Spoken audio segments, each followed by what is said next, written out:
Good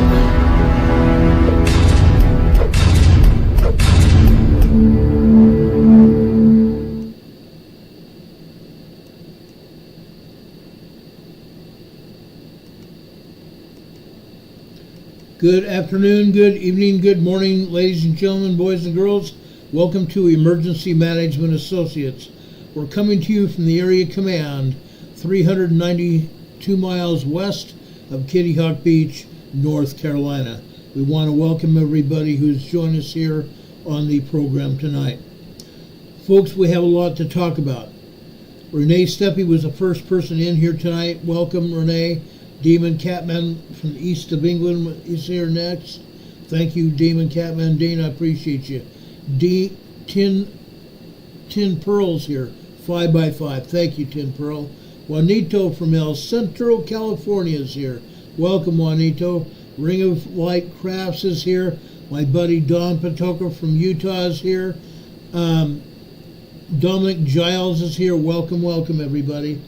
Folks, we have new information about what we were talking about last night.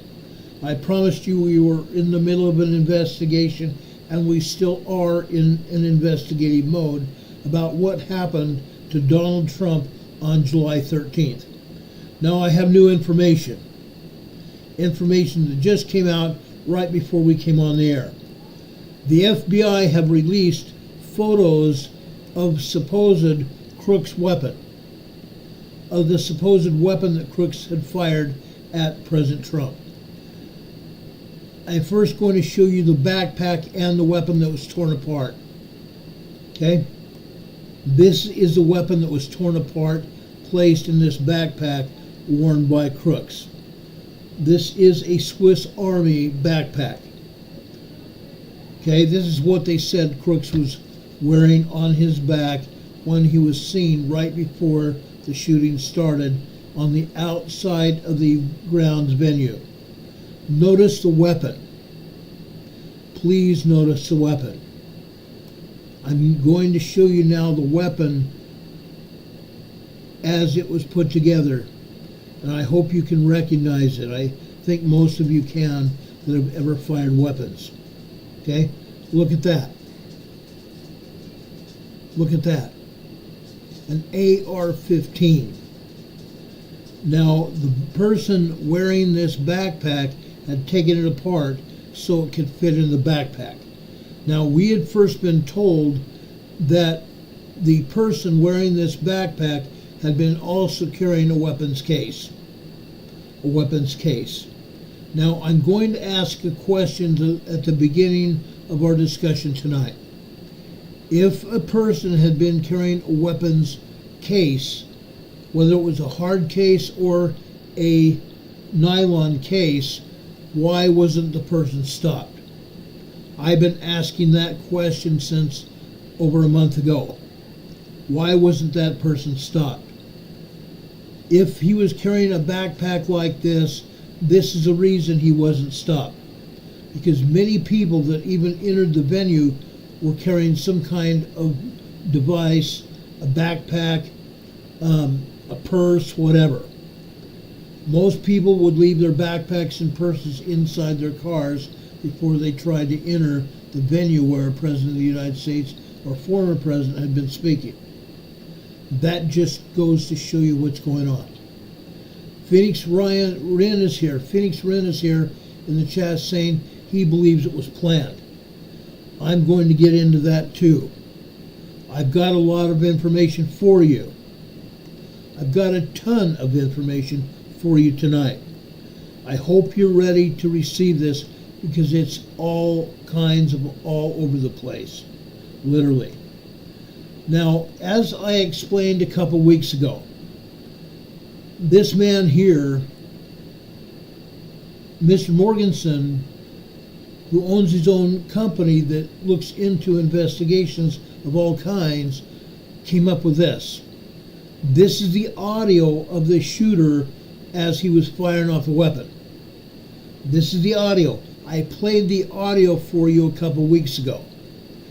These are audio graph files. Audio graph files. Over on the left-hand side file, it shows 3 shots being fired. 3 shots being fired. Now the next 5 that you see here are different. They are completely different. They show up different on the graph, and they are fired very differently. Different sounds, in fact. Then over on the far right is the final kill shot from the police sniper. Over on the far right here is a final shot that was fired by a police sniper. Completely different audio files here. From the left to the right, completely different weapons. Completely, absolute different weapons. I want to make sure you understand that. 2 complete different weapons that were fired. Now that's going to come into play in just a minute. That's going to come into play in just a minute. Folks, I have a lot of things I want to show you, and this is nothing. This is nothing. We've just barely gotten started here. Now, as I have been putting this together literally all day long, as I have explained before, there were 3 shots fired at the very beginning of the shooting on July 13th, then 5 more. It is possible that as I explain those last 5 shots that may have been fired from a different weapon. I explained that. The sound analysis has been done. The 8 shots were not fired by the same weapon. The 8 shots were not fired by the same weapon. I want to make that very clear. The 8 shots were not fired by the same weapon. Now it's very interesting to note this, okay? And I cannot find the FBI news file showing the officers on the roof. Webcams that were worn on their bodies showing what was going on the roof when they were there. Live footage. One of the FBI agents on the roof, and this confirms that there were FBI agents on the roof and FBI agents at the Trump event. Before we just surmised that there were FBI agents there, not just Secret Service. The FBI agents on the roof. One FBI agent told one of the police officers, I count 5 rounds. I can't count 5 rounds laying on the roof. 5 pieces of brass. 5 pieces of brass that were ejected as a shooter fired off the shots. He said he counted 5 rounds.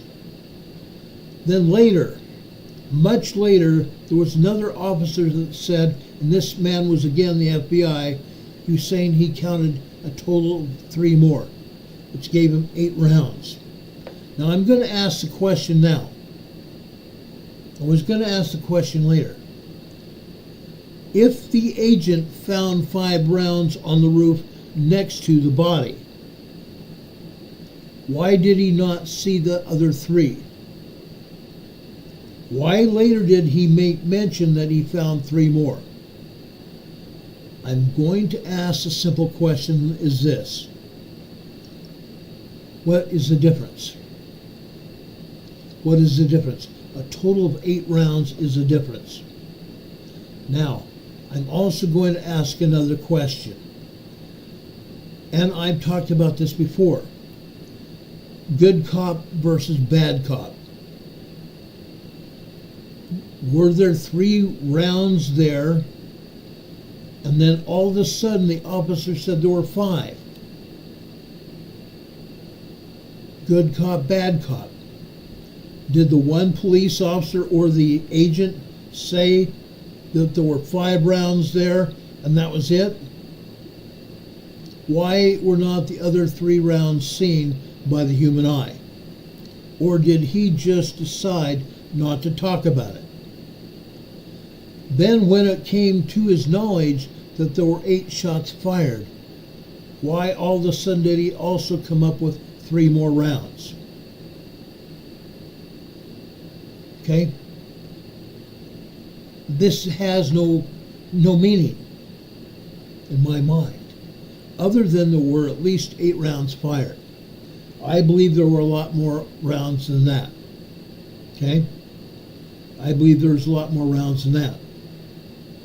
The shots were not fired by the same weapon.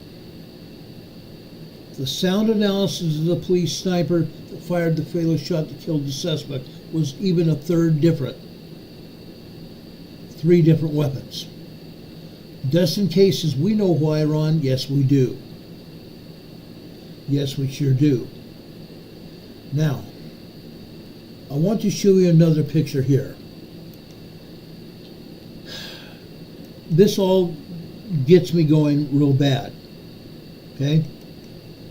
Real bad. We're seeing President Trump surrounded by FBI agents. Okay? President Trump with his fist in the air is iconic now. That picture will last in people's memories and in the history books forever. However, looking at this very picture, it is very evident that President Trump did not have a full complement of Secret Service protection with him on July 13th. Many of these agents were surrounding the president were not even tall enough to adequately protect President Trump. I'm sorry. DEI or not, this contingent of agents were not what President Trump should have had. I don't give a flying rat's butt about the government wanting equal opportunity for everybody. I don't give a flying rat's butt about that. When a protectee is taller than those people around him, what's the problem with that? That means the Secret Service agents are not adequately trained, number one, and number two, they are not tall enough in stature to be able to protect the protectee. I have real issues with that. As I stated before on a past program, President Biden's wife, Jill Biden, was also inside a building in Pennsylvania at that same time that President Trump was in Pennsylvania. She had an adequate number of agents who were protecting her. She was inside a room that could not hold more than 450 people and had only 2 exit doors. Jill Biden's venue was a small building, had only 2 entrances and a parking garage. Agents were taken away from President Trump and tasked to protect Jill Biden. Why? According to Dan Bongino, a former Secret Service agent that worked on 4 presidents' details, Clinton, Bush, and Obama. He worked for 21 years protecting President Clinton, President Bush, and Obama. He also served for 3 years in the FBI Training Academy, teaching people how to file reports, how to investigate incidents. Now, Dan Bongino said it was not necessary for Jill Biden to have all those agents that were assigned to her. Dan Bongino said this was a bad management decision by the front office in the Social Security Department. Now, I have real issues with that. I want you guys to know what's going on. That's why we're here talking about it. I have real issues. First off, former Secret Service Director Cheadle, pictured right here. She's a real number. Had she not resigned, she should have been fired. Had she not resigned, she should have been fired. Now, I have issues with that because she was interviewed by Congress within about a 5-day period after the shooting happened. She had a lot of details, and I can say right now that she knew the answers to all the congressman's questions, but she decided she was going to lie about it. She decided she was going to lie about it. She was allowed to resign rather than to be fired. And now she's going to find herself in a cushy assignment with some company which is neither here nor there. It should not have happened. Director Cheadle had first-hand knowledge of what was going on. Cheadle should have flown over to Pennsylvania and surveyed the scene after the fact. She did not do that. Director Cheadle didn't even fly to Pennsylvania to see what had happened. Yet she made command management decisions to tell other officers, agents what to do. I have great problems with that. Now we have another person in charge. Mr. Ronald Rowe Jr. Mr. Ronald Rowe Jr. Mr. Rowe, or Agent Rowe, I'm going to tell you a little bit about him. He started his Secret Service career in 1999. He previously served as a police officer in West Palm Beach, Florida. He earned a Bachelor of Arts degree in criminology and criminal justice in 1994 from the University of Maryland in College Park, Maryland. And he graduated from Lynn University in Boca Raton, Florida in 2007, receiving a Master of Science in Administration. Additionally, Agent Rowe completed the Naval Postgraduate School's Executive Leaders Program in Homeland Security and Homeland Defense. He did that in 2009 in Monterey, California. Secret Service Acting Director Ronald Rowe Jr. was the Deputy Director at the time of the shooting. Derek Landon just gave us a $20 super chat. Thank you for that, Derek. We appreciate that. God bless you for that. I just gave you a Emergency Management Associate sticker on your super chat, and I'm also giving you a thumbs up for that super chat. We definitely appreciate that. It helps us keep this program on the air. I appreciate all of you that give us super chats and help also send us donations to our PayPal account and also to our mailing address, which I'm going to put up right now as 104 North Green Street, Box 105, Morganton, North Carolina. Zip code is 28655. I appreciate your donations inside of cards and letters. I appreciate your donations over at PayPal and Venmo. I really do. We need those donations to keep this program on the air. Now, getting back to Ronald Rowe. He was the Deputy Director at the time of the shooting. He was the first assistant to Director Cheadle. He would have been in on the decision tax to this very event.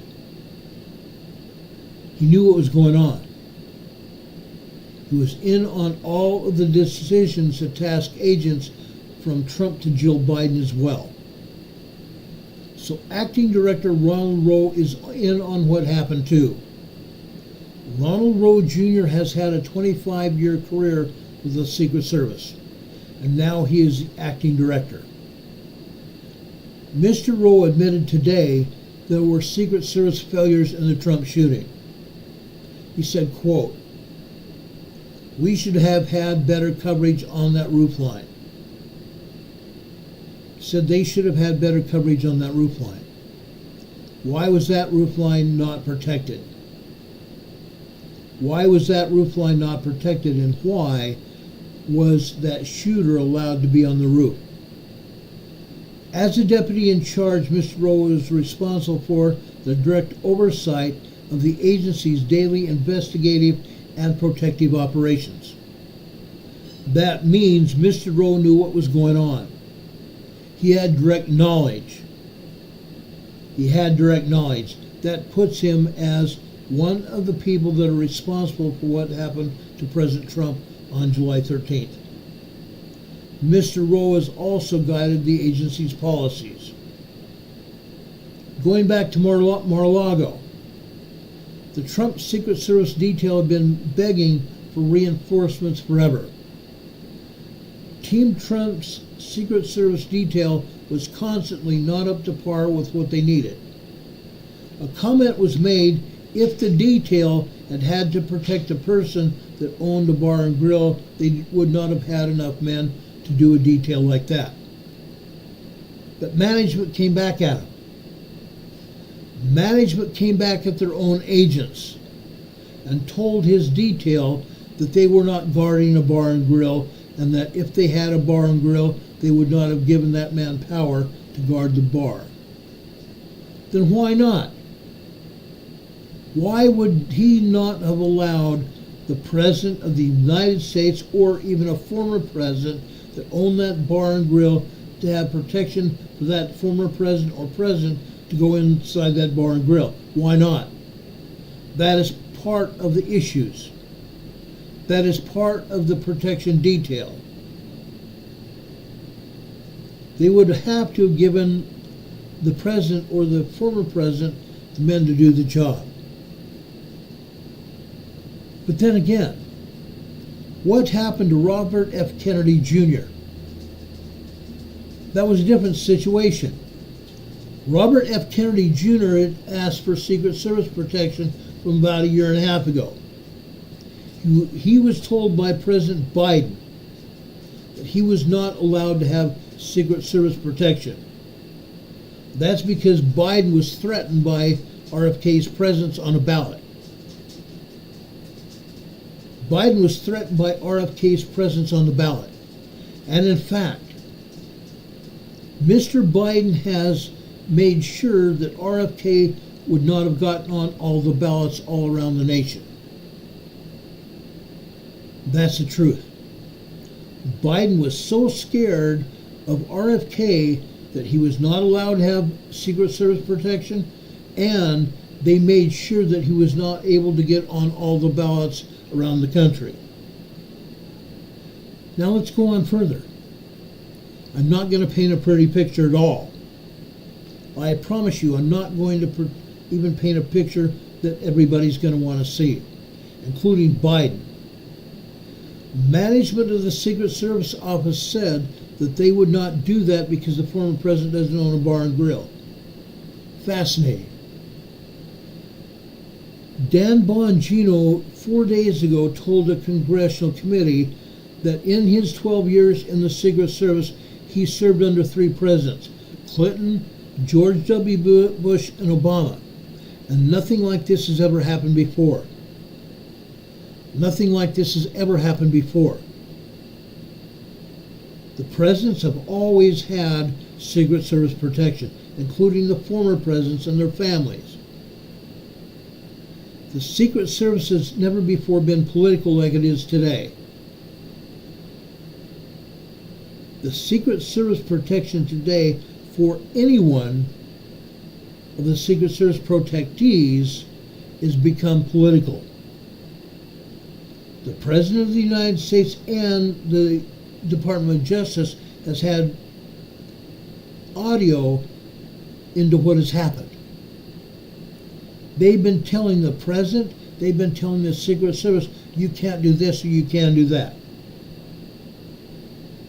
The Secret Service or the Biden administration is trying to not make Trump out to be a celebrity or a big shot or anything. Bongino believes that if this administration would give Trump the protective detail that he needs and should have, that Trump would look more presidential and more important than he is, as Biden's own words say. They don't want to make Trump look important at all. The administration doesn't want him to look too powerful or giving him any more objectifying than they have to. They don't want to give him any more photo ops than is possible. That's why they have limited his protection, just like they have limited RFK's. It's incredible.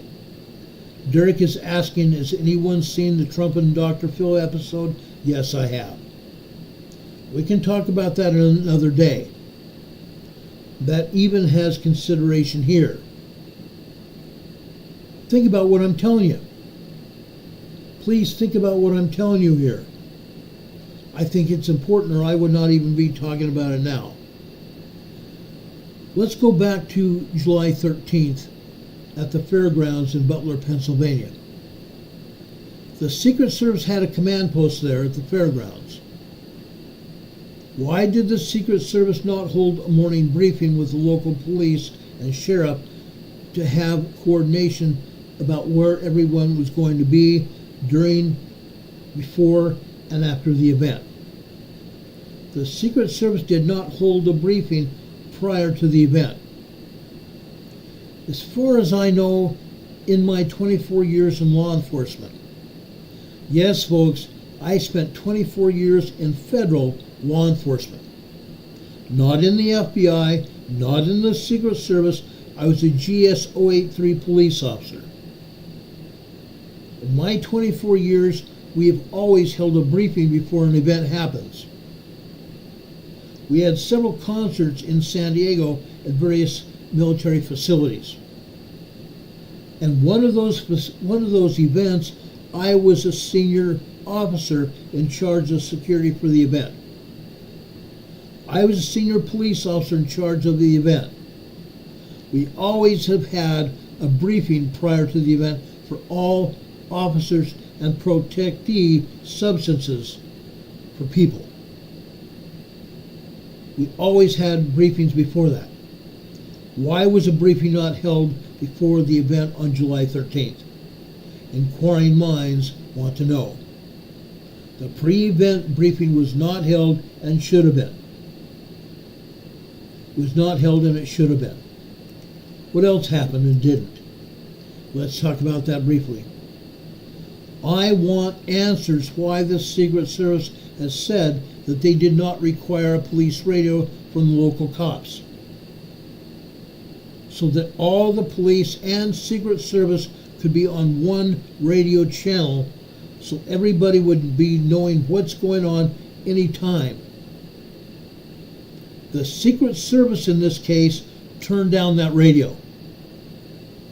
The local police offered one of their radios so everyone could be on the same channel. So all the police and all the Secret Service could be on the same channel and know what's going on, where all the officers and the Secret Service agents were.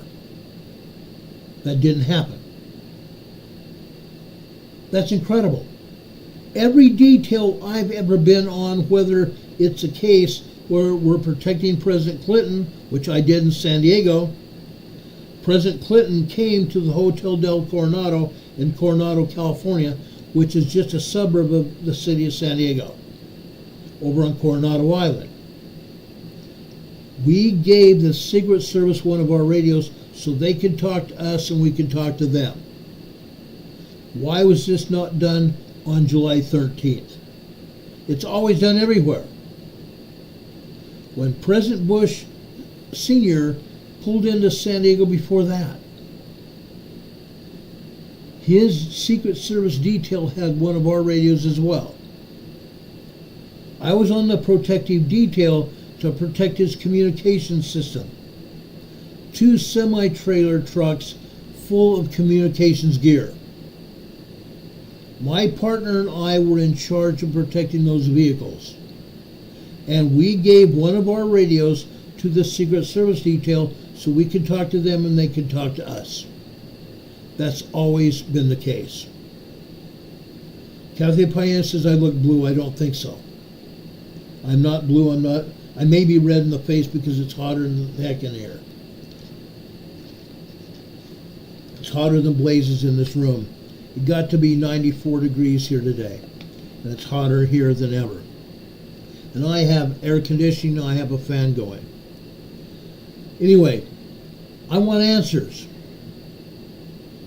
I want some answers. I believe everybody should have answers to what happened here. Why did the Secret Service turn down a police radio from the local police in Pennsylvania? Why? Did they not want to have communications with the local police so the local police could call them when there was a problem? Why did the Secret Service turn that down? On the day that Trump was shot, something else. Something else. Now, I think I'm getting ahead of myself here. I think I'm getting a little bit ahead of myself. Let me pull up another picture here. Yes, I'm getting a little bit ahead of myself. I want to show you this. It's important, or I would not even be showing it to you.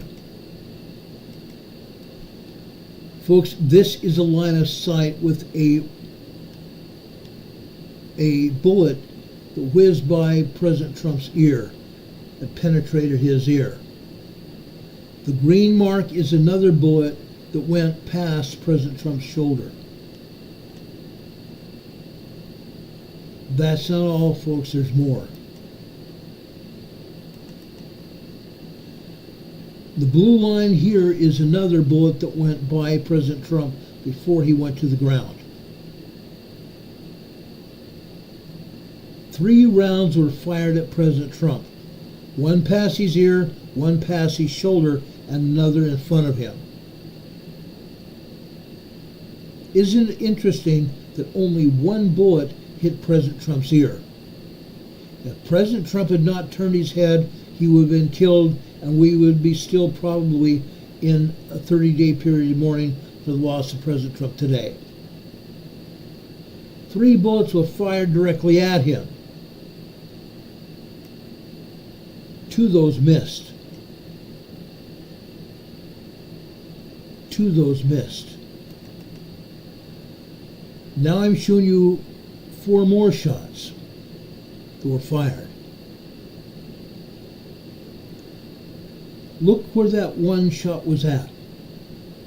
Right in front and above where President Trump was laying on the floor of that stage. One right above him as well. And 2 further up higher. So now we have a total of 7 shots fired.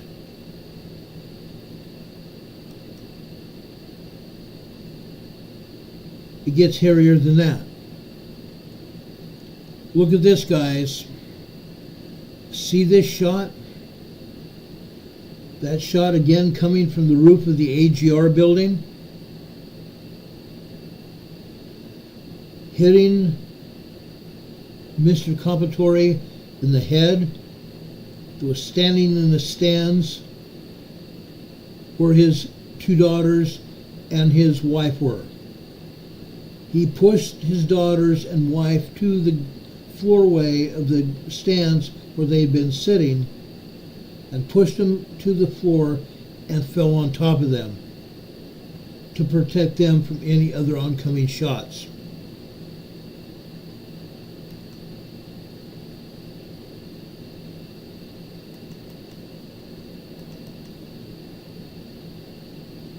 Again, look at all these rounds that have been fired already.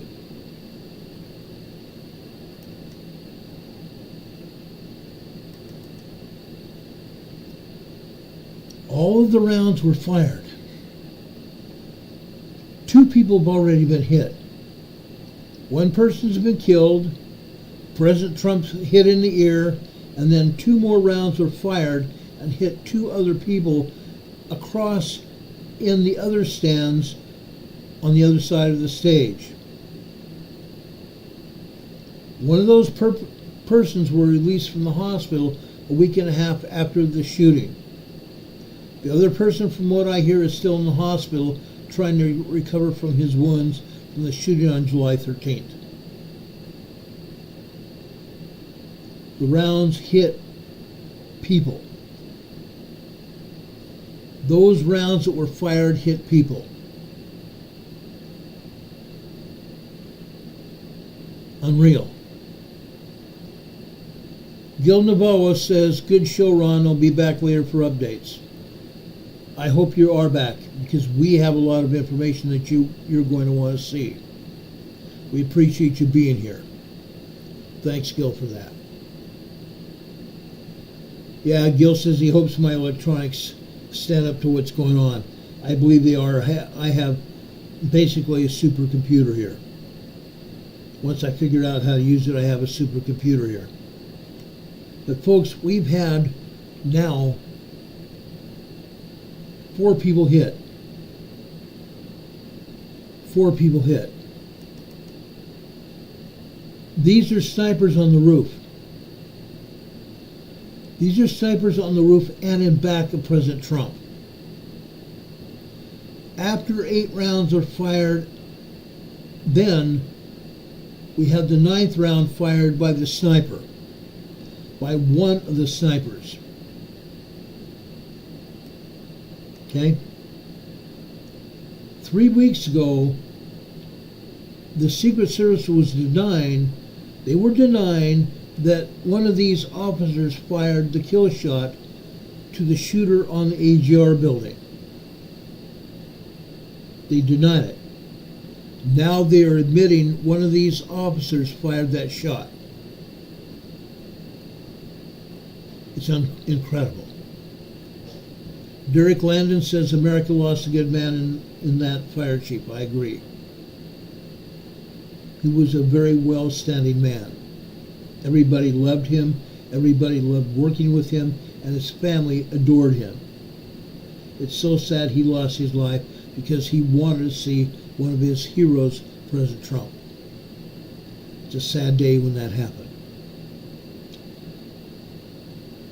Anyway,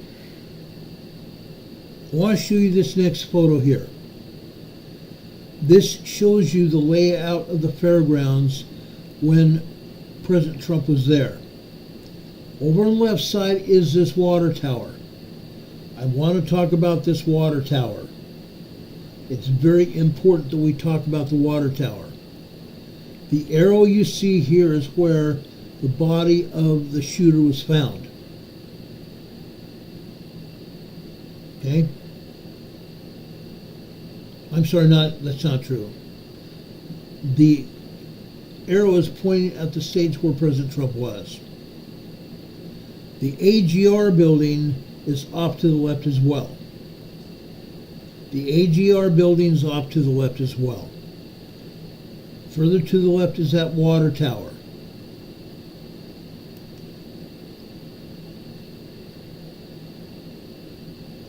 Again, I want to show you these rounds here. I want to make sure you understand what's happened. 3 rounds are fired. One of those first rounds hit President Trump in the ear. The other 2 missed. 5 more rounds were fired. Then the Secret Service agent or the police officer from the local police department fired the kill shot. Now there's a little bit of discrepancy here. There were 2 snipers from the local police department who were on duty at the time of the shooting. One other sniper left because he was stationed in the building behind the AGR building, and he was not supposed to be there the entire shift. But he left 2 other snipers inside the building. Why were those snipers not on the AGR building? Why were those snipers stationed in the AGR, or in that one building on the 2nd floor? They've been interviewed not just by the Secret Service but by Congress, saying they could not have seen crooks or anyone else on the roof of the AGR building. From where they could be on that 2nd floor position, they could have not seen the shooter on the roof of the AGR. And not just that.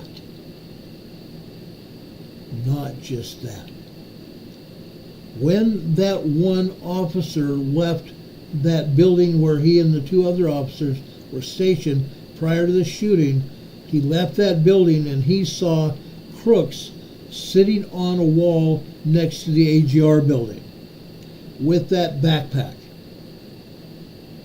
He also noticed a white van, and I spoke about this last night. He saw a white van that had pulled into the same parking lot where the other officers were parked. That white van was not supposed to be allowed to be there. Why was that white van there? They later found it was full of explosives. The white van was full of explosives. It was registered to Uric Armory out of Arizona. The white van was registered to Uric Armory out of Arizona. Uric Armory supplied weapons and explosives for the CIA and various other organizations around the world, including here in the United States. But how did that van from Arizona appear in Pennsylvania? And how did it get to a place where the parking lot was restricted to only police? How did that happen? I'm asking a lot of questions here. You may not know it either. How to get in? I'm throwing up a lot of questions here. I want a lot of questions to be recognized. I want a lot of questions to be vetted here. We need to get these questions answered. Was there more than one shooter? What else happened here? Did Mr. Crooks or anyone else have any help? Again, I do not think that Mr. Crooks is dead. I personally do not think that Mr. Crooks is dead. I believe the shooter was someone else. I believe the person that was shot was someone else. Why? Because I showed you the pictures last night. The pictures of the dead man are different than what Mr. Crooks was looking like. Mr. Crooks did not have gauges in his ears. Mr. Crooks did not have a tattoo on his left arm. But the shooter did. The FBI and or the Secret Service also did not shoot a kill shot at the man's head. The man bled to death. The man bled to death. His blood ran down the roof of the AGR building.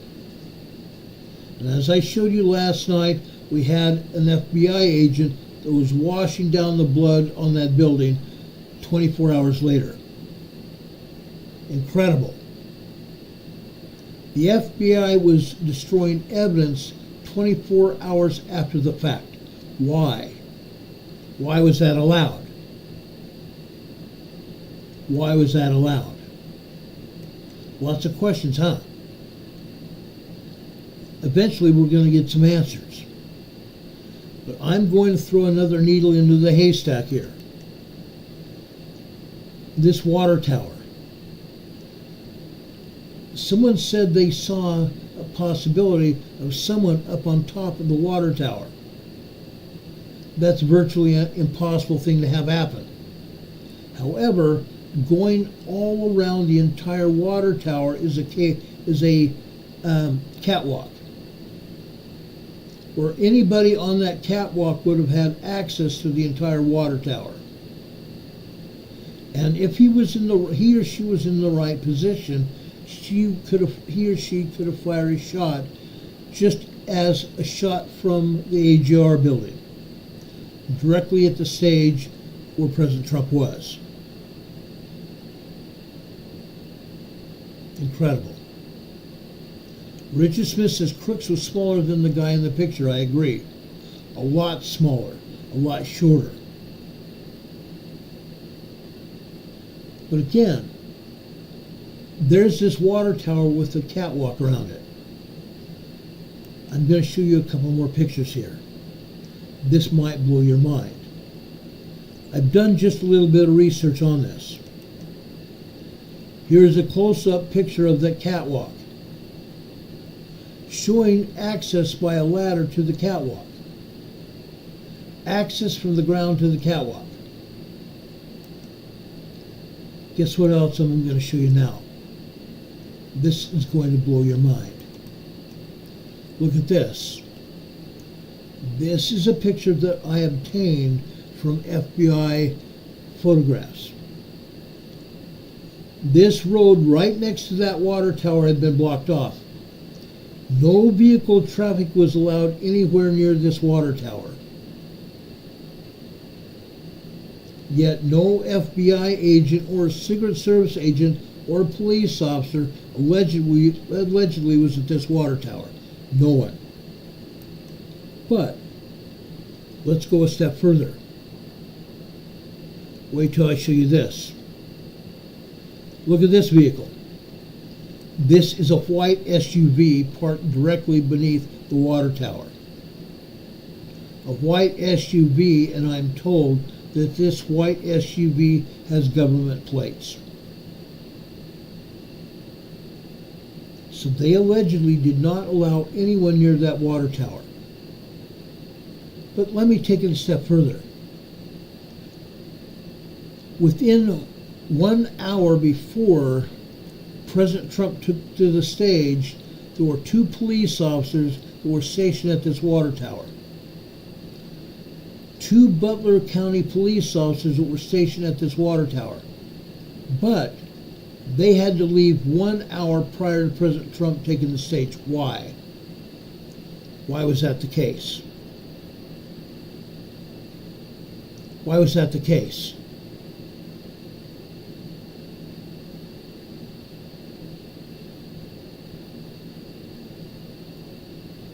Juby Joe says he doesn't lie, but he doesn't understand why people do. That's what I want to know. It's called cover-up. This is a huge cover-up. I believe this government SUV was stationed there for the 2 police officers that had been stationed at this water tower 1 hour before President Trump took to the stage. That's who I believe was driving this white SUV with government plates. Okay? I want to show you this because this has very much influence on where we're going with this. This is insane. This is really insane, guys. Now, I want to show you again where this water tower is. It's right in line with the AGR building, but it's also in line with the stage where President Trump was speaking. Okay? It's important to recognize what's happening here. Now, let's talk about more information here. On the day that Trump was shot, the water tower on the outskirts of the venue perimeter had been guarded by 2 Butler police officers, like I said. 1 hour before the shooting, they had to leave their posts. Isn't this just convenient? Convenient as all get out? And 1 other police sniper that had been in the building off to the side and behind the AGR building had to leave about the same time. And he happened to see Crooks sitting on a wall outside the AGR building. And Crooks saw him getting into his own POV, putting his rifle inside the POV. Crooks may have seen him leave that building as well. Crooks may have also known that there were other police officers inside that building. Interesting. Why were all these police officers leaving their posts? I think we deserve answers. Why all of these officers were allowed to leave their posts. That doesn't happen normally. Especially if we have a event that is of such magnitude where the Secret Service is asking for all local law enforcement to assist them in protecting President Trump. Why would local law enforcement even ask anyone to stay there and then say, oh, you can leave after such and such a time, even before the event gets going.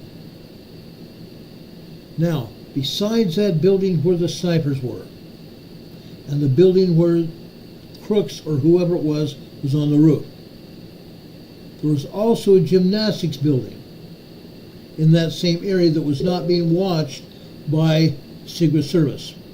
No police officers had been at that gymnastics building. No FBI or Secret Service had been anywhere near there. The Secret Service claims they had found all 8 shell casings fired from the top of the AGR building, where the shooter's body was found. The FBI is not allowing anyone to inspect the shell casings. Why not? Why are they not allowing anyone else to inspect the shell casings? Unreal. Unreal. Richard Smith is asking, couldn't they hear someone crawling on the metal roof? Exactly. And not just that. Prior to the shooting, Crooks or whoever it was that was on that roof was walking back and forth across that roof like this. Back and forth across the roof. That person can be seen from the video camera that was up photographing President Trump. The video showing President Trump also showed somebody walking back and forth across that roof behind President Trump. Isn't that strange?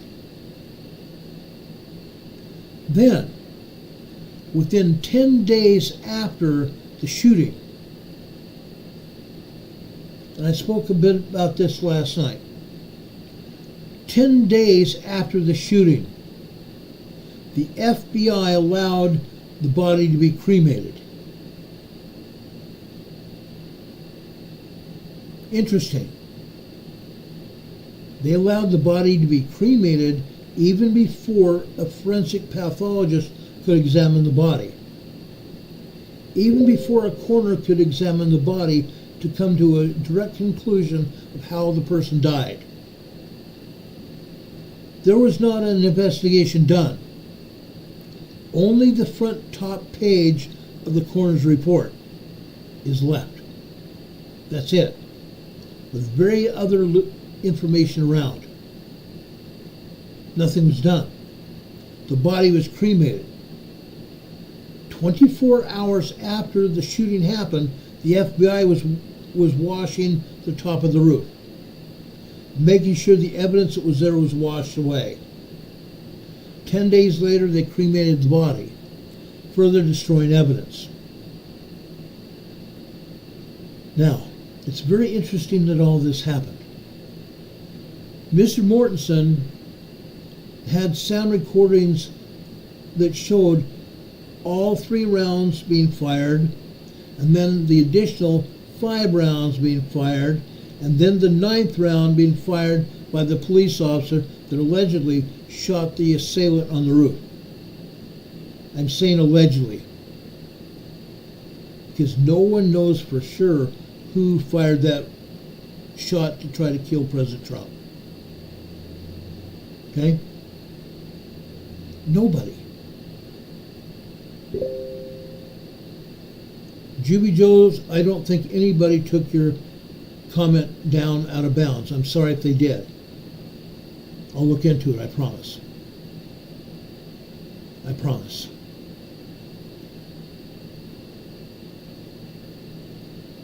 Anyway, Mr. Mortensen, I showed you the video of the shooting graphs showing what happened.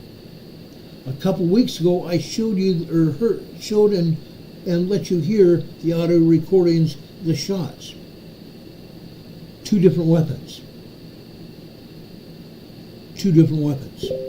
One firing off 3 shots, the other firing off 5 shots, and another, which was a police officer, firing off the kill shot that took out the assailant. 3 different weapons.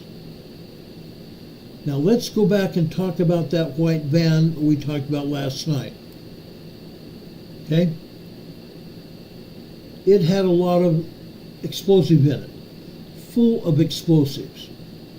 Again, the van was owned by Urick Armory out of Arizona.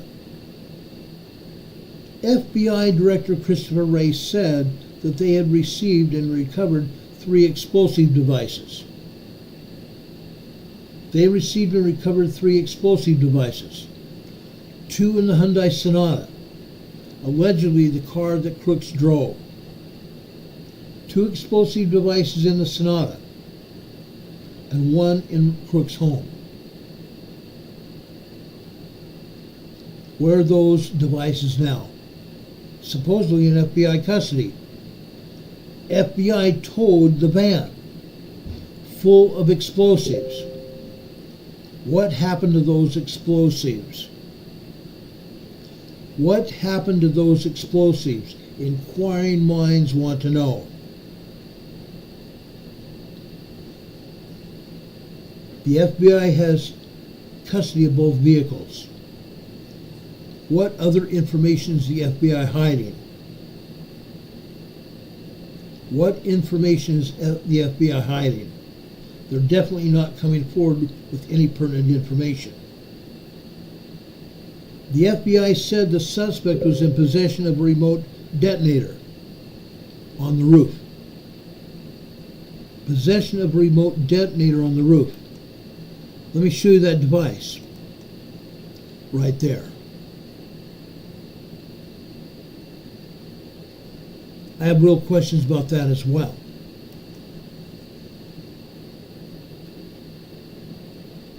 If that was actually found on the roof by the FBI, allegedly it was not found anywhere near the body. It was found near the edge of the roof. As you can see, it was found near the edge of the roof, not anywhere near the body.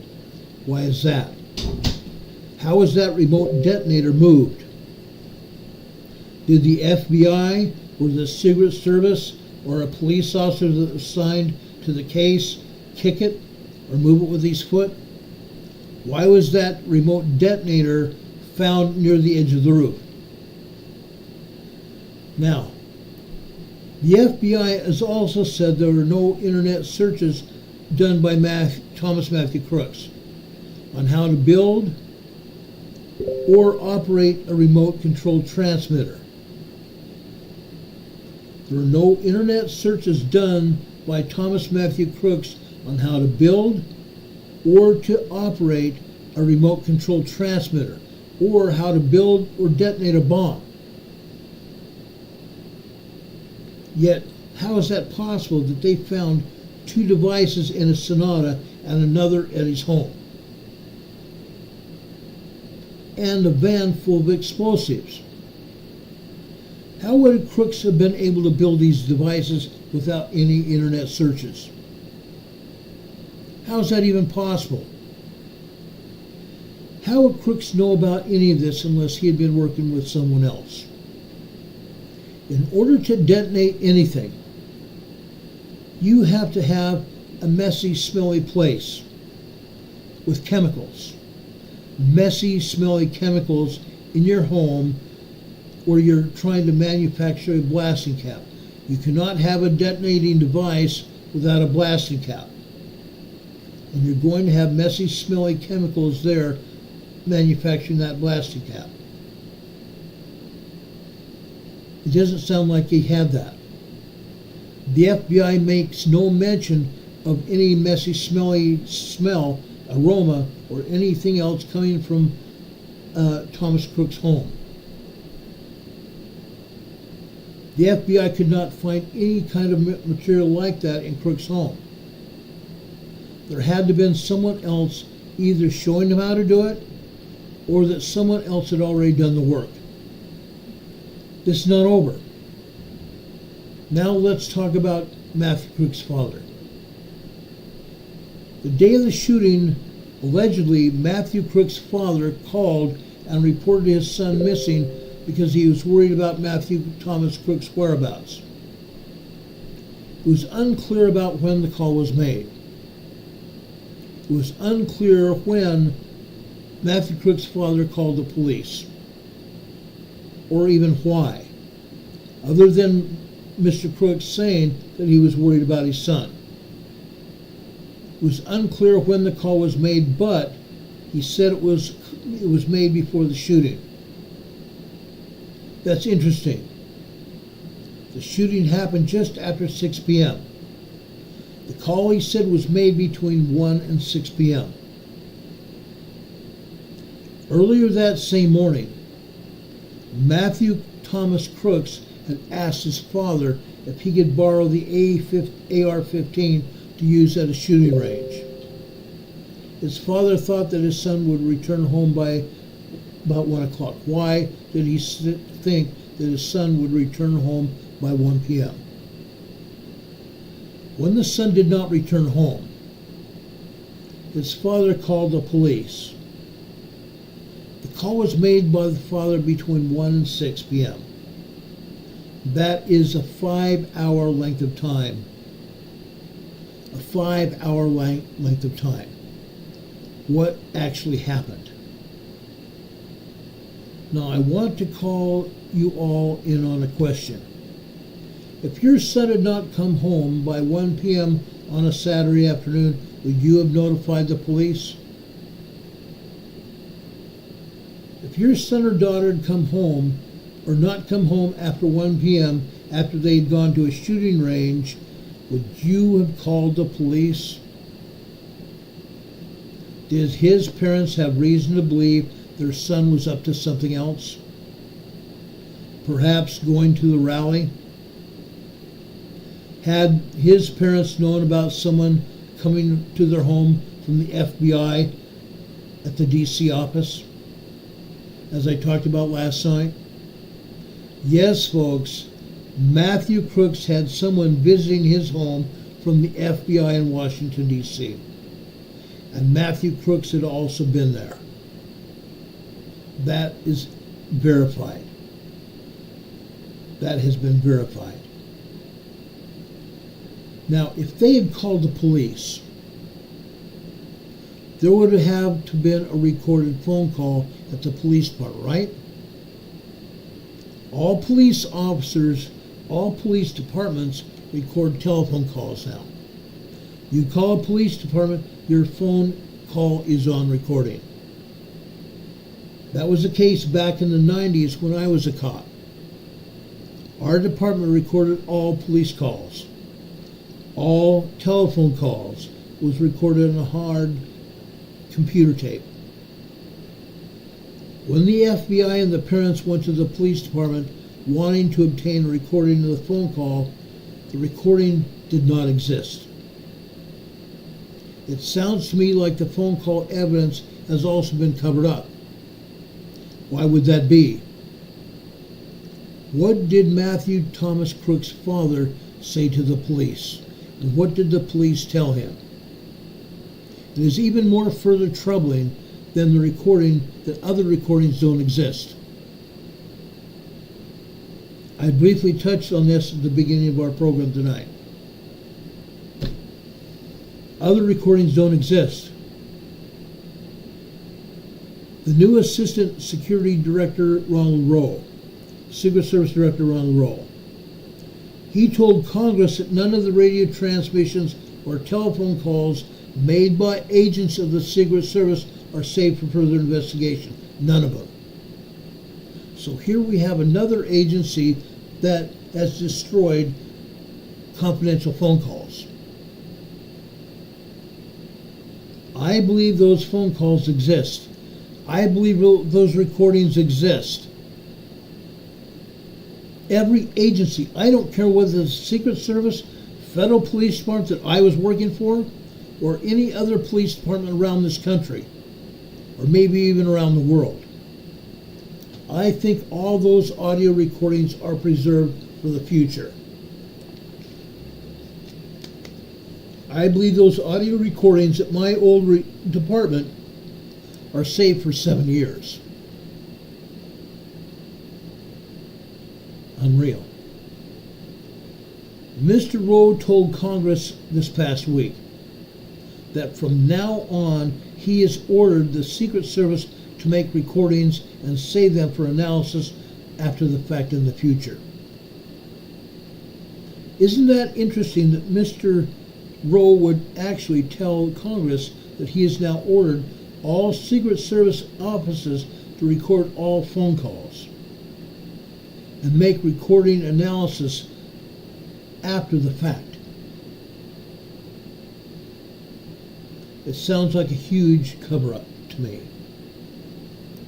This sounds like a huge cover-up, and I believe that's exactly it. It's a huge cover-up. Does anybody have any questions for me?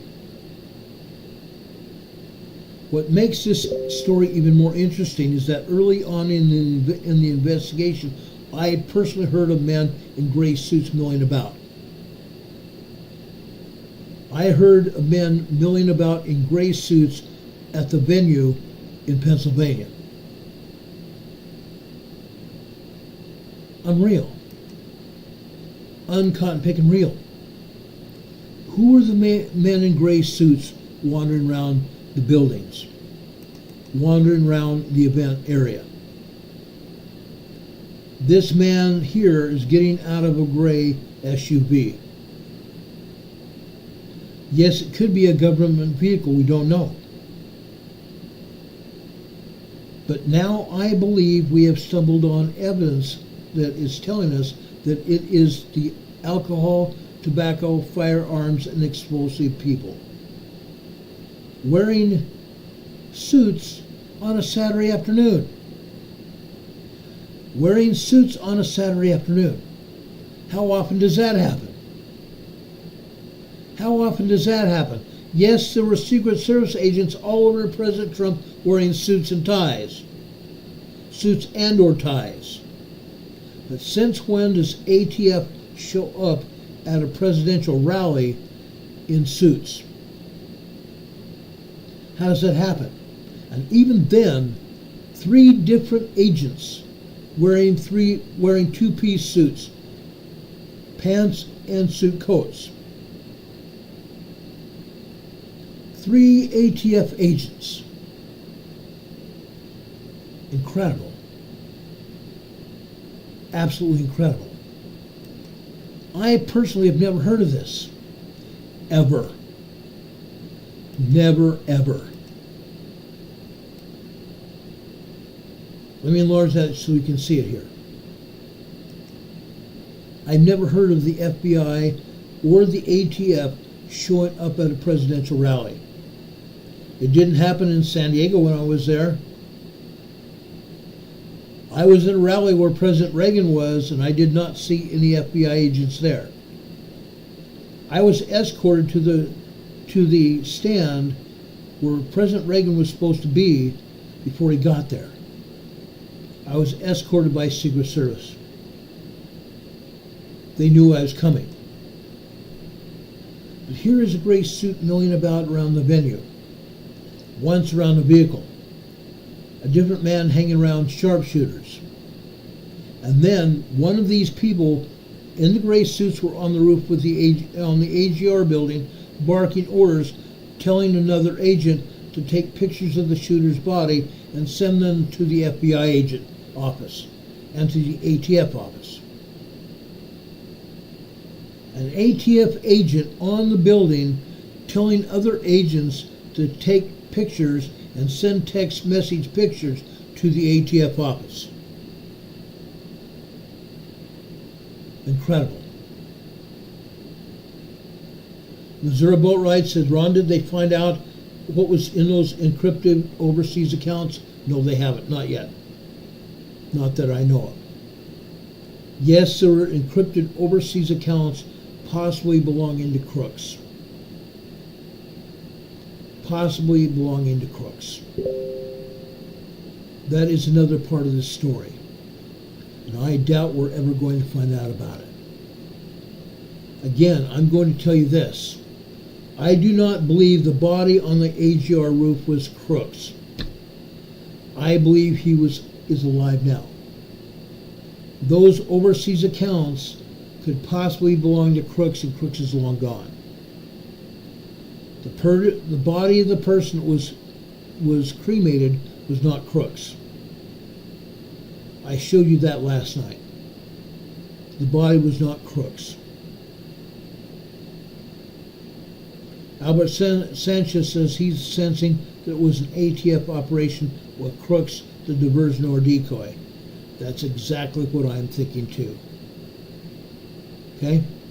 Why would the ATF be there in the first place? Second, what does their presence have to do with anything happening here? With a suit barking orders at other officers that were on the roof? What's wrong with that picture?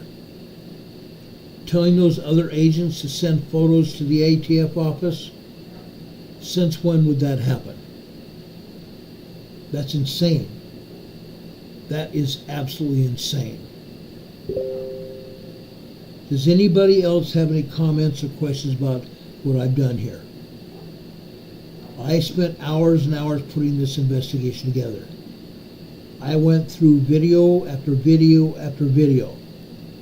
I went through picture after picture putting this story together.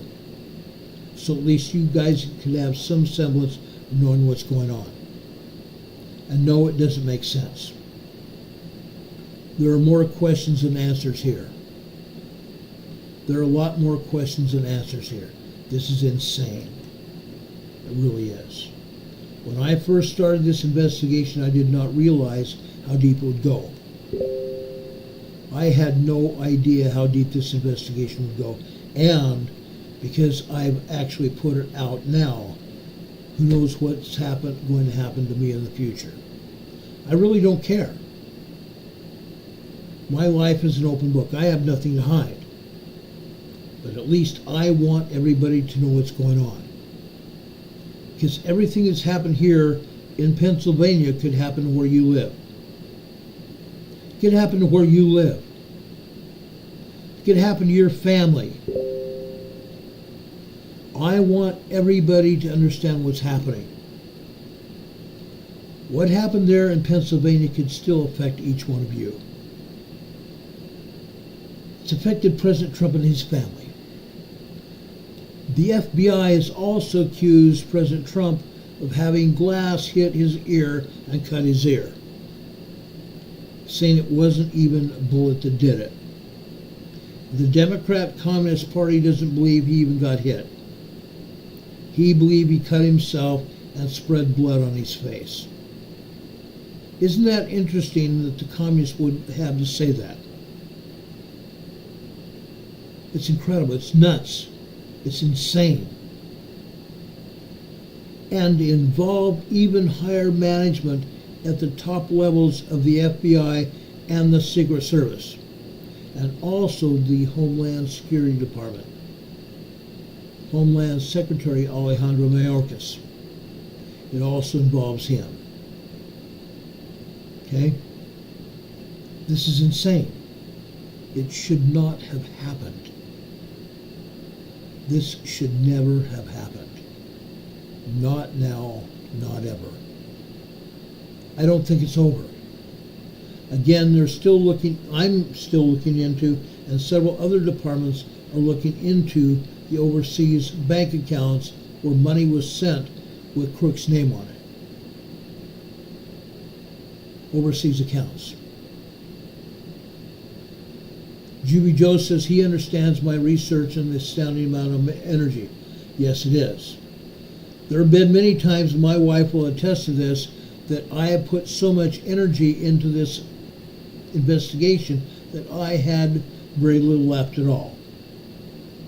I wish many times I had other people involved, pulling information. It's insane. It really is. Al Sanchez, one of my dear friends here, is in the chat. If Trump was hit, we wouldn't even have a chance in November. It would take a different timeline. For the worst. I agree. We would still be mourning the passing of a former president if this had been allowed to happen. If Trump had even moved his head even a degree further, we would have been watching his funeral a week later. the back of President Trump's head would have been shot off. President Trump's doctor at the hospital facility that the Secret Service took him to said it was the will of God that President Trump survived. The will of God. It was an act of God that President Trump survived. Yes, Al Sanchez said God saved us, and yes, I believe that as well. God saved President Trump for us. Even the other day when President Trump was in Arizona, there was a man who threatened his life. He's in custody now.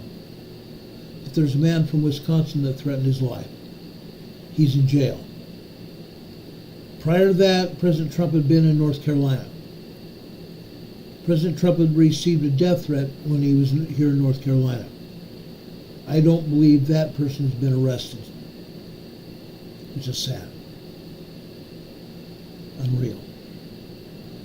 Does anybody have any questions more? I will be happy to take my time and answer any questions or even speculate. I don't like speculation, but in some cases, maybe we should speculate to bring up some answers. Bring up some answers that I could delve into. Now, I would not have been able to do what I've done if I had not been in law enforcement before myself. I could not have done what I've done. No way. It takes digging. It takes having sources. It takes exploring some of those sources and the information they give you. It takes a bunch of phone calls. It takes hours of internet work. Hours and hours and hours. Incredible. Just incredible. Does anybody have any questions for me? And it doesn't have to be about anything we talked about tonight. Al Sanchez says it takes credentials and honor. Yeah, it takes me telling some people that I was a police officer and I'm doing an investigation. And yes, I did use that. I will always use that. CC is asking, can the local sheriff tell the feds to get out of their county? Yes. Absolutely they can. Let me explain how that can happen. Back when Obama was president, Obama threatened to send the Homeland Security officers out all over the country to confiscate people's weapons. At that point in time, the sheriffs throughout the United States got together. Some of them drafted a letter that all of them signed. They sent that letter to Obama telling him to stay out of their counties and stay out of their states. Sheriffs have authority throughout their states. The sheriffs in every state have authority in their state. And they can tell federal agents to stay out. And if federal agents are anywhere asking for their people's identity or for their weapons or anything else, the sheriff can come along and arrest those Homeland Security agents. The sheriff can have their deputies arrest federal agents. Federal agents are not allowed in some counties throughout the United States. And when they're allowed, they're being watched. They are not allowed to confiscate weapons. They're only allowed to go through and do warrants. And then the sheriffs and the local police participate in those warrants. The federal agents have to be vetted.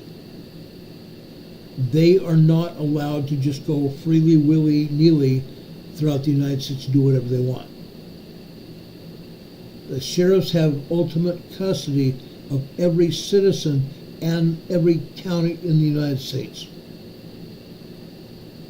And somewhere in my files on my computer, I have a copy of that file showing the letter that all these sheriffs throughout the country signed. Why do I have it? Because I got the copy from the sheriff in the county where I lived at the time in Utah. And he told me about it. And I believe, if I'm not mistaken, if I was able to go back on YouTube, which I'm not because YouTube took and destroyed all my videos from that time period, but if I was able to pull that video up, you would have seen the sheriff talking about that letter. It's unconstitutional for Homeland Security agents from the FBI, Homeland Security, or anywhere else to confiscate anybody's weapons. It's against the law. Obama found that out. I believe Biden knows about that. And if Miss Kamala Harris knows about it, she better really think about it. Because she's also talked about going in and confiscating weapons. She doesn't know what she's talking about. Kamala Harris is stupid. She's probably the most stupid person I've ever seen running for the President of the United States. Unreal. She can't do interviews. She can't talk without a teleprompter. And she has no idea what she's saying. Lama's Light is here in the chat. Welcome, Lama's Light. She says they don't care if it's against law. What law? Exactly. But those agents, those federal agents, are not allowed to come into any county here in the United States without probable cause, and then they are not allowed to confiscate weapons at all. That's law. They're not allowed to. And if they try, they will be arrested. Sheriffs throughout the United States know that, and they won't allow it to happen. That was a good question. Thank you so much for that question. Yes, it's a constitutional thing, Don says. Absolutely right. And I'm going to abide by the Constitution. I am a constitutional former police officer. I go by the Constitution even today. I will not let anyone's rights get violated. Not now, not ever. That's the way it is. Any other questions? Thank you for that.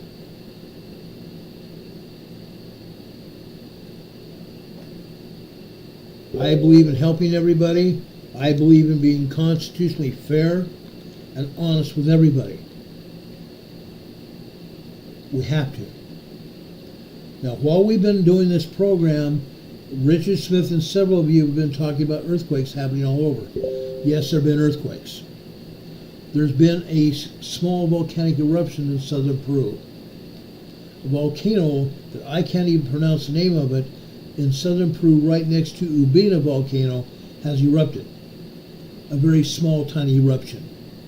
Ash up to about 3,000 feet high. I don't expect it's going to erupt again anytime soon. It might, but I don't think it's going to do much about anything. There's another volcano, Ubina's volcano, that's been erupting off and on since 2019. I don't think it's going to do much of anything either. Albert Sanchez says heightened sun activity. Yes. Over on our program description just below this video today, I have given you guys an idea from Wages World. Wages World here on YouTube put out a video last night of a solar eruption where plasma energy was racing to the Earth. A plasma wave of radiation coming to the Earth. We've had more solar radiation coming from the sun than we've seen in a very long time. You can go over to Wages World and pull up the information about it. It's a huge solar eruption. It's a huge solar eruption. But literally, there's been earthquakes all around the world. Literally all around the world. And I don't think they're going to stop anytime soon.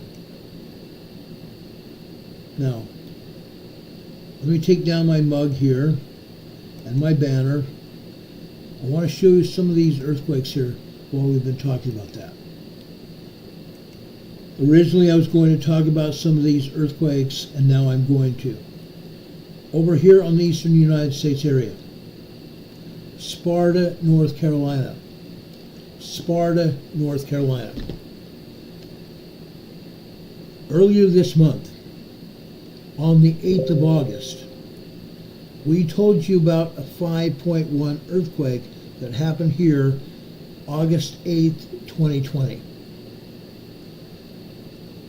August 14th, 2021, I traveled to Sparta to talk to the citizenry of Sparta about that earthquake that happened a year earlier. Homes and businesses were knocked off their foundations. There was damage in a lot of the homes, and several of the homes were not able to be occupied after the earthquake. Today, here in Sparta, North Carolina, another 2.0 earthquake happened. This was 8 kilometers, 4 miles south of Sparta, North Carolina. A 2.0 minor earthquake over in Sparta, North Carolina today. Again, this is in the Blue Ridge Mountains on the Continental Divide here in North Carolina.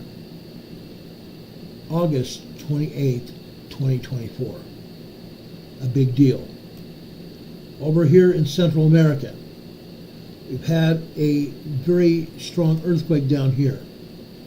This is a 6.1 earthquake just off the shores of El Salvador today. This is a very strong 6.1 earthquake off the shores of El Salvador today. This is off the Cocos Plate here. This is off the Cocos Plate here in Central America. 60 kilometers south-southwest of El Salvador here. Okay? A 6.1 earthquake today there. Down here in South America. Now again, USGS has only shown us 2 earthquakes here in South America. What a joke this is. There's about 30 earthquakes in South America. They're showing us 2. There's this 4.5 magnitude earthquake in basically central Chile, just north of central Chile.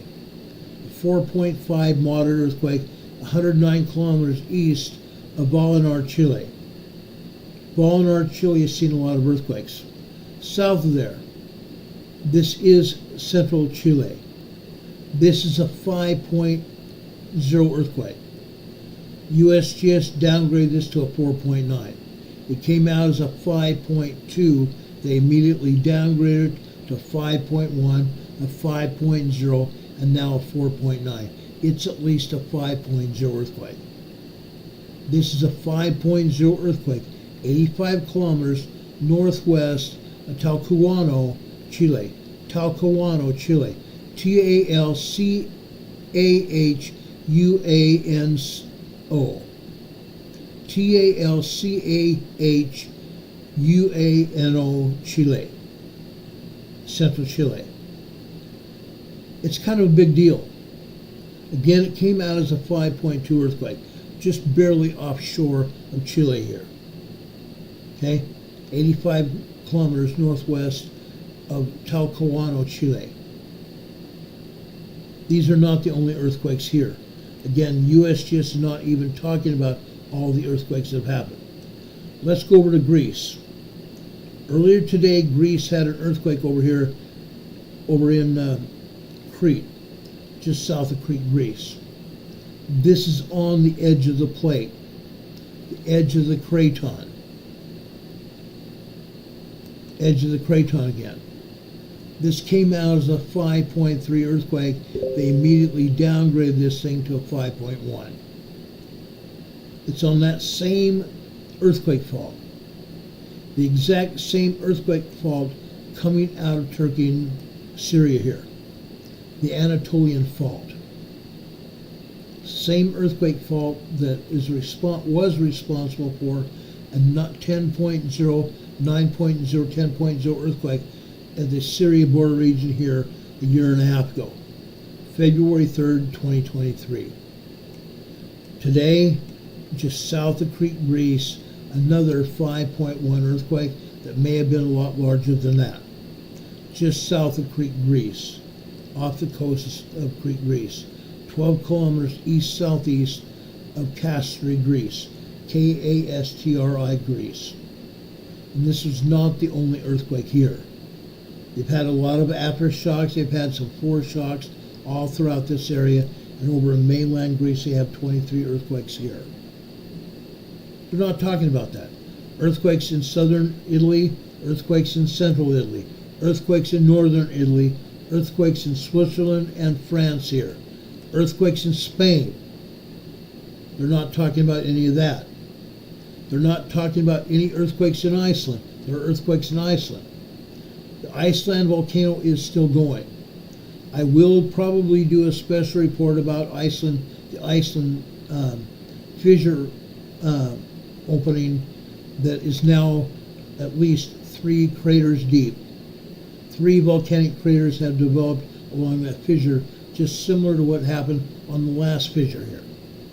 There's still a lot of volcanic lava going out into the landscape and a lot of SO2, sulfur dioxide, and carbon dioxide coming from that volcano here on Iceland. It's still moving. Richard Smith is saying a 3.7 just hit Sumba region, Indonesia. We've had earthquakes hitting Sumba region, Indonesia since yesterday. A lot of them. Let's go down there to this area. USGS is not even showing you all the earthquakes here. Let's go over here. This is the Philippines. They are not even showing you earthquakes here in Indonesia at all. None. None at all. This earthquake over here in Balogan, I can't even pronounce the name of this Filipinian village.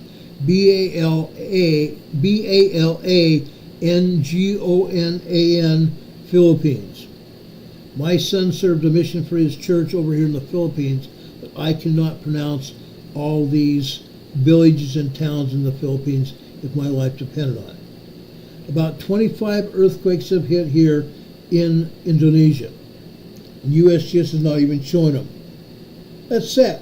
That's so sad that our agency's not even talking about it. They can notify us that these earthquakes are hitting, but they're not going to tell us about them. Why not? Are they too scared to be telling us about what's going on? Probably. They don't want anybody knowing what's happening. I believe that's the bottom line. They don't want anybody to know what's going on. Period. That's a sad state of affairs. They don't want anybody to know what's happening. Let's go over here to Indonesia. I want to show you what's going on. Look at all these earthquakes in Indonesia and over in the Philippines today. Incredible. Incredible. Papua, Indonesia. This is a 3.7 earthquake there. 3.7 quake there. Let's go over to East Central Indonesia. This is a 3.7 earthquake there, just east of East Java. Okay? Let's go south of Java. This is another 3.6 earthquake. 3.6 earthquake right there. Right next to it going westbound is another 3.5. Let's go over to Sumatra. North Sumatra. This is a 2.6 minor earthquake there. The 3s were small earthquakes over there in Indonesia here. Going over to central Indonesia. Pinadapa, Indonesia. This is a 2.6 earthquake. Minor earthquake. Minor earthquake. North Maluku, Indonesia. Here we have a moderate 4.1 earthquake. Maluku, Indonesia. Okay? Let's go north. Now we're over in the southern side of Mindanao, Philippines. The southern side of Mindanao, Philippines, just off the coast. We have 2 earthquakes, a 3.1 and a 5.0. 3.1 and a 5.0 here in southern Mindanao, Philippines. Mindanao, Philippines is the largest island in the Philippines. A 5.0 there, and also, again, a 3.1 there, which is an aftershock. We go over to northeast Mindanao, Philippines. This is also an aftershock of an 8.4 earthquake that hit here about 6 months ago. This is a 3.1 earthquake near Cortez, Philippines. Cortez, Mindanao, Philippines here. A 3.1 earthquake there. Going up into central Philippines, this is another 4.3 moderate earthquake there. Okay? Caramoan, Caramoan, Philippines. Now, right between Luzon, Philippines, and Taiwan, we have another 3.9, 4.0 earthquake. Out in the water between Luzon, Philippines, and Taiwan. We go over to northeastern Taiwan, Hualien City, Taiwan. 9 miles north-northeast of Hualien City, Taiwan, we have a 4.4 moderate earthquake there. 4.4 moderate earthquake there. Today, they're not recording any earthquakes in Japan. I know for a fact there's probably 4 earthquakes here in Japan, and they're not showing anything at all. That's sad. That's so sad. Now, going over to China. China, we have 2 earthquakes over in Afghanistan, Chinese border area. We have a 3.9 and a 4.0 earthquake there. 3.9 and a 4.0 earthquake at the border region of Afghanistan and China right there. Okay? Pakistan, China area there. Going over into that region between Syria and Turkey, look at the earthquakes there. That is where that 9.0, 10.0 earthquake happened last year. We have about 14 or 15 earthquakes there today. The northernmost one in the Black Sea is a 2.2 in eastern Turkey. 2.2 in the Black Sea, just north of Turkey there. Southern Turkey, look at all the earthquakes there. Southern Turkey right there. A lot of earthquakes. Again, over here just south of Creek, Greece, we have that 5.1 earthquake, and we also have aftershocks as well. Aftershocks. Okay, we have a 3.2 aftershock and a 3.6. 3.2 and 3.6 aftershock just south of Creek, Greece. Okay? Over in Greece, look at these earthquakes here. A bunch of earthquakes there. Okay? Over in Albania, we have a 3.0 earthquake there. Okay? Look at Sicily and Italy. Look at all these earthquakes in Sicily and Italy. Okay? Sicily's right there. 3 earthquakes, really quick. Really quick. 1.3, 2.1, 0.5 microquake. Southern Italy, really quick. 1.3, 1.4, 1.0 in Cambria, Italy. Cambria, Italy. We go north in southern Italy, Basilicata, Italy. There's a 2.5 here. Basilicata, Italy, 2.5 and a 1.9. 2.5 and 1.9 Basilicata, Italy. We go further into Italy here. Molise, Italy, a 1.3. And out in the water just north of there is in the Adriatic Sea, we have a 2.6. 2.6 earthquake in the Adriatic Sea. Central Italy, look at this. More earthquakes. Most of these are 1.0 to 2.6 earthquakes. 1.0, 2.6 earthquakes. 1.2, Marsh, Italy. 1.0, 1.3, 0.9, 1.9, and up to 1.5 in Tuscany, Italy.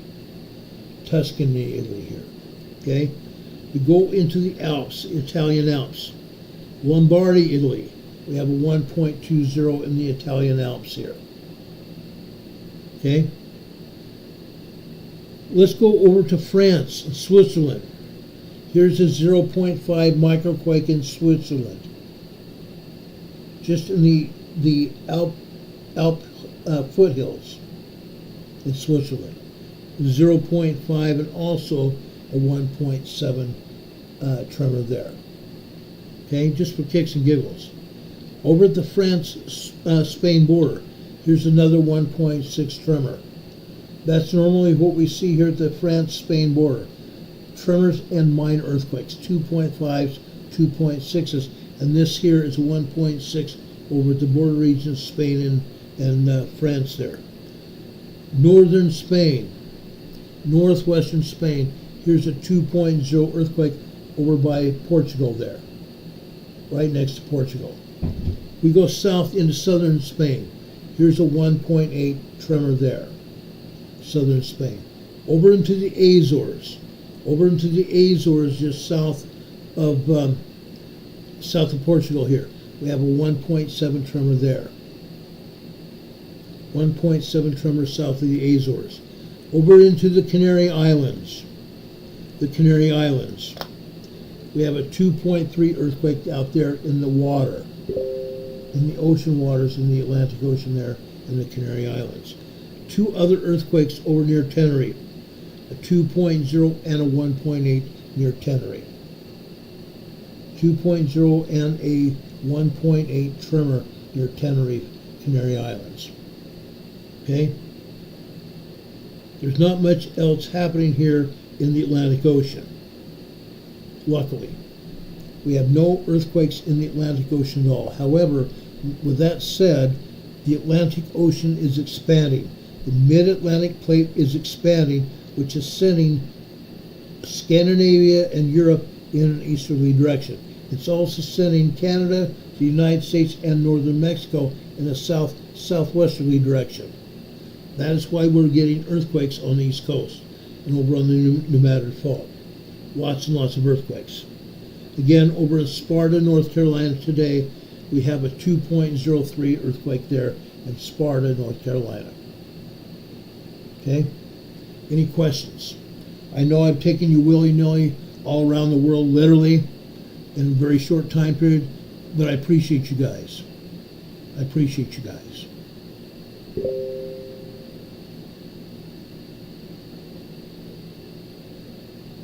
Demon Catman, you're being driven insane. How about that? Dean's being driven insane. I wouldn't have seen that if I hadn't had my eyes open. Miss Constitutional Rights is here.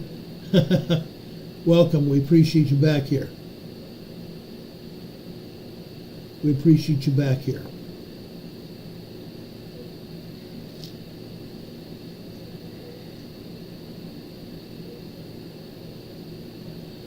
Richie Smith is saying that 2.5 over on the Big Island of Hawaii. There's been a lot of earthquakes over there today. A lot of earthquakes over on the Big Island of Hawaii, just south and east of Kilauea.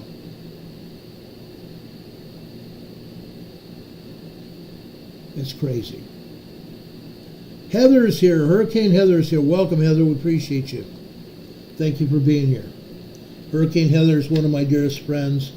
I've known her for a lot of years, as well as I have Demon Catman and Don Patoka and several others. I appreciate all of you here. Anyway, I want to get out of here. My wife is needing me to talk with her and our son and my daughter here that we've been trying to help. So I want to go do that, but I want to leave you a scripture tonight. I want to go over to Colossians chapter 3. We talked about this before, and I want to talk about it again. I want people to understand. I want everybody to understand. We can have a spiritual life. We can have a physical life guided by God, and we can have a spiritual life guided by our Heavenly Father. Okay? Let the word of Christ dwell in you richly in all wisdom, teaching and admonishing one another in psalms and hymns and spiritual songs, sing with grace in your hearts to the Lord. And whatsoever ye do in word or deed, do all in the name of the Lord Jesus, giving thanks to God and the Father by him. Wives, submit to your husbands. Submit yourselves to your own husbands, as it is fit in the Lord. Husbands, love your wives, and be not bitter against them. Children, and that's us as well. Yes, we can be husbands and wives, but we are also children to our parents. Children, obey your parents in all things, for this is well pleasing unto the Lord.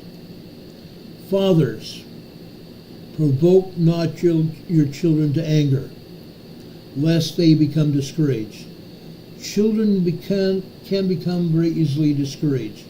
Let's not do that. Let's raise up our children in the Lord, and let's be cautious with them.